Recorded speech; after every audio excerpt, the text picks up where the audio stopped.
कार्य राजनीति है उसका मुकाबला कर रही है, जनता की आवाज बन रही है। ये दावे उनके झारखंड में हैं, लेकिन आसाम की धरती पर क्या होगा? कल्पना सोरेन की हुंकार होंगी और दूसरी तरफ शिल्पी नेहा तिर्की और दीपिका पांडे खड़ी होंगी। क्या तब शिल्पी नेहा तिर्की और दीपिका पांडे कल्पना सोरेन पर अपने प्रहार करेंगी? क्या वो पार्टी का फर्ज निभाएंगी? क्या पार्टी धर्म का पालन करेंगी? हेमंत सोरेन के सामने दीपिका पांडे गर्जना करेंगी और उन्हें कटघरे में खड़ा करेंगे कि जेएमएम भाजपा के उस हिस्से को जिसकी जड़ें झारखंड से जुड़ी हुई है उसे अपनी ओर लाने की रणनीति बना रहे हैं। दोस्त दोस्त नहीं, फिल्म के जो गीत है, फिल्मी गीत आपने जरूर सुना होगा। झारखंड की सियासत में भी कुछ इसी तरह का नजारा अब पेश होने वाला है। नहीं, झारखंड की सियासत नहीं, आसाम की सियासत। झारखंड की सियासत में तो दोनों एक दूसरे की ताकत बनकर उभरते। जी हाँ, मैं बात कर रहा हूं कल्पना मुर्मू सोरेन की, दीपिका पांडे की, शिल्पी नेहा तिर्की की। आपको याद होगा लोकसभा विधानसभा चुनाव का वह दृश्य, वह पस मंजर जब सीएम हेमंत काल कोठरी में थे। कल्पना सोरेन बिलख रही थी, उनकी आंख से आंसुओं की धार निकल रही थी और उनके साथ जो सबसे मजबूती के साथ खड़ी थी वह थी दीपिका पांडे, शिल्पी नेहा तिर्की। पूरे झारखंड में ये दोनों आयरन लेडीज के रूप में कल्पना सोरेन के साथ खड़ी हुई और जो नतीजा निकला वह आपके सामने है। लोकसभा चुनाव में भाजपा को अपनी सीटें गंवानी पड़ी और विधानसभा चुनाव में भाजपा 16 पर लटक गई। लेकिन कहा जाता है राजनीति में कोई दोस्त नहीं होता, कोई दुश्मन नहीं होता, न दोस्ती अस्थायी होती है न दुश्मन अस्थायी होता है। कुछ यही नजारा आपको आसाम की धरती में देखने को मिलेगा। कल्पना सोरेन की वह ताकत, कल्पना सोरेन का वह अभिन्न हिस्सा, कल्पना सोरेन की वह सहयोगी आसाम की धरती पर कल्पना सोरेन के खिलाफ वार करती नजर आई। दरअसल परिस्थितियों का निर्माण कुछ इस तरह हो गया है, राजनीतिक व्यवस्थाएं इस तरह बनी है, समीकरण इस तरह से बने हैं कि कल्पना सोरेन या कहें जेएमएम ने उसी आसाम की धरती से अकेला चलो का राह अपना लिया है। उसने 21 उम्मीदवार उतारे थे, जंगे मैदान में उतारे थे, लेकिन 3 का नामांकन रद्द हो गया। इसकी सूचना आपको मिली होगी। अब 18 वो सीटें हैं जहां जेएमएम चुनाव लड़ रही है। दूसरी तरफ कांग्रेस 100 सीटों के आसपास चुनाव लड़ रही है, लेकिन ये जो 18 सीट हैं यहां सीएम हेमंत और उनकी पूरी टीम कांग्रेस के खिलाफ भी लड़ेगी, भाजपा के खिलाफ भी लड़ेगी। तो नेचुरल है दीपिका पांडे, शिल्पी नेहा तिर्की, सुखदेव भगत, बंधु तिर्की, ये तमाम जो झारखंड के बड़े दिग्गज हैं और जो झारखंड में रह करके इस बात का दावा करते हैं कि हेमंत सरकार एक बेहतरीन काम कर रही है, भाजपा को उसको घर में घुसकर चुनौती दे रही है, भाजपा का जो विभाजनकारी राजनीति है उसका मुकाबला कर रही है, जनता की आवाज बन रही है। ये दावे उनके झारखंड में हैं, लेकिन आसाम की धरती पर क्या होगा?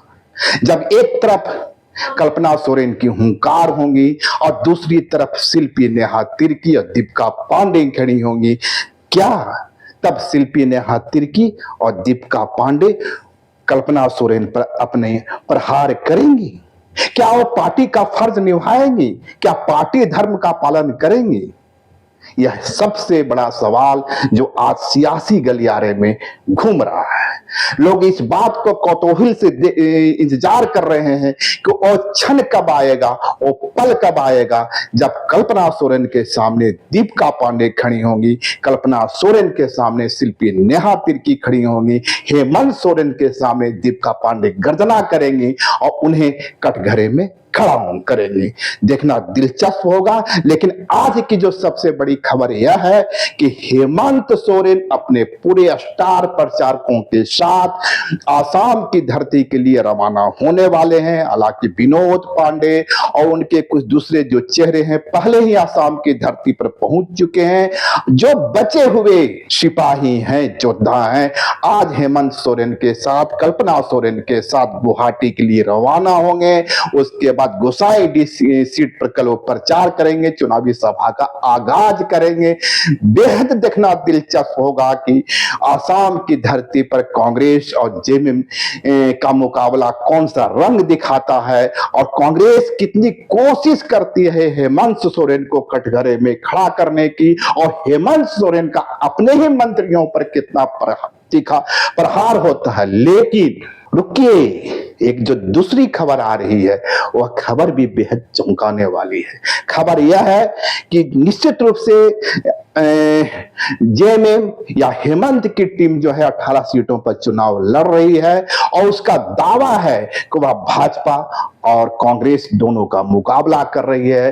खासकर जो चाय जनजाति, जिसको जेएमएम अपना सबसे बड़ा आधार मानती है, उसकी आबादी आसाम में करीबन 20% है। उस 20% आबादी पर सीएम हेमंत या जेएमएम की नजरें लगी हुई है, कल्पना सोरेन की नजरें लगी हुई है। जेएमएम के पास ताकत है, उनके पास कल्पना सोरेन जैसा चेहरा है जो बहुत ही धारदार इंग्लिश बोलती है, संथाली बोलती है, मुंडारी बोलती है, उतनी ही धारा प्रवाह हिंदी बोलती है।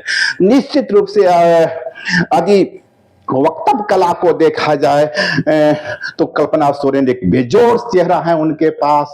देखना होगा आसाम की धरती पर कांग्रेस के पास उस रूप में कौन सा चेहरा होगा। लेकिन मैं जो बात कर रहा हूं एक दूसरी ही बात कर रहा हूं, जिसका खुलासा नवल किशन कोंगाड़ी ने इसी न्यूज लगातार के ऑफिस में की है। उन्होंने कहा है कि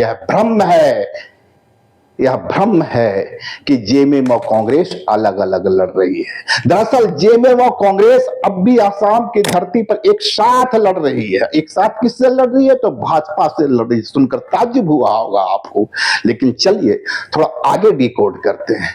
दरअसल जिस 18 सीटों पर जेएमएम ने अपने प्रत्याशियों का ऐलान किया है, उसमें से मोस्टली एक सीट को छोड़ दिया जाए तो सारी सीटें ओबीसी की समान सीटें हैं। फिर कहेंगे ओबीसी कैसे? दरअसल जो झारखंड के गए हुए मुंडा हैं, उरांव हैं, संथाली हैं, आसाम में उन्हें एसटी का दर्जा प्राप्त नहीं है, तो एसटी सीटें से चुनाव वे लोग नहीं लड़ते हैं। वे वहां ओबीसी के दायरे में जो सीटें आती है उसी से चुनाव लड़ते हैं। और सीएम हेमंत ने इन्हीं सीटों पर प्रत्याशी उतारने का मोस्टली ऐलान किया है। खबर यह है कि ये सारे जो झारखंड के गए हुए मुंडा हैं, उरांव हैं, संथाली हैं, जिनका जेएमएम के प्रति स्वाभाविक लगाव है, जो सीएम हेमंत में अपना चेहरा देखती है, कहीं ना कहीं वह परंपरागत रूप से भाजपा का वोटर है। यानी मकसद साफ है कि जेएमएम भाजपा के उस हिस्से को जिसकी जड़ें झारखंड से जुड़ी हुई है उसे अपनी ओर लाने की रणनीति बना रहे हैं। अब इस रणनीति को समझा जाए। यदि भाजपा और कांग्रेस के बीच में मुकाबला, जो पिछला मुकाबला देखे उसमें कुछ डिफरेंस है, कुछ अंतर है, 10,000 से 5,000 से 7,000 से, यदि वहां भाजपा को जीत मिली है, कांग्रेस को हार मिली है, उस हालत में यदि जेएमएम यानी हेमंत और कल्पना की जोड़ी उसके कोर वोटर को, भाजपा के कोर वोटर को अपने साथ लाने में खड़ा हो जाते हैं, तब की परिस्थितियां क्या होगी। और इसी का आकलन करते हुए नवीन किशन कोंगाड़ी ने दावा किया है कि हम आसाम की धरती पर भी एक हैं, झारखंड की धरती पर भी एक हैं, और मकसद है भाजपा को शिकस्त देना। ये उनके दावे हैं। हालांकि आसाम की धरती और वहां का जो पॉलिटिक्स रखने वालों की इसके प्रति अलग राय हो सकती है, जमीनी हकीकत कुछ और हो सकती है, लेकिन जिस रूप में उनका दावा है निश्चित रूप से चौंकाने वाला है। और किसी कदापि इनकार नहीं किया जा सकता कि देश में सीएम हेमंत एक आदिवासी समुदाय का एक बड़ा चेहरा है। जहां भी जाएंगे वो समाज उनके साथ सहानुभूति रखेगा। दूसरा सच यह भी है कि चाय बागान के लोग जो है, जिसे चाय बागान टी ट्राइब्स बोलते हैं, उनका भाजपा के प्रति एक झुकाव रहा है पिछले 2 चुनावों से।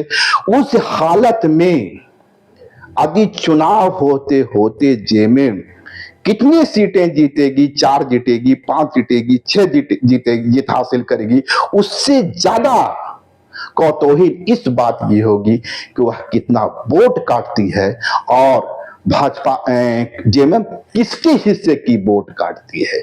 तो 2 चीजें आती हैं, हमें देखना होगा कि आसाम की धरती पर कल्पना सोरेन के सामने उनकी अभिन्न सहेली, सहयोगी अभिन्न सहेली दीपिका पांडे, शिल्पी नेहा तिर्की उन्हें किस रूप में घेरती है, या फिर वहां भी उनके सामने खड़ा होकर के मुस्कुराती हैं, पार्टी धर्म का भी निर्वाह करती हैं और अपनी व्यक्तिगत दोस्ती को भी निभाती हैं। एक तो यह देखने की बात होगी, और दूसरी जो बात होगी देखने की, सीएम हेमंत जेएमएम की टीम किसके हिस्से में सिंधवारी करने वाली है।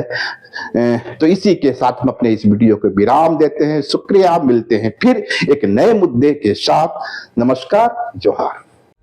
लाइव लगातार के वीडियो को लाइक करें, सब्सक्राइब करें और बेल आइकन को दबाना न भूलें।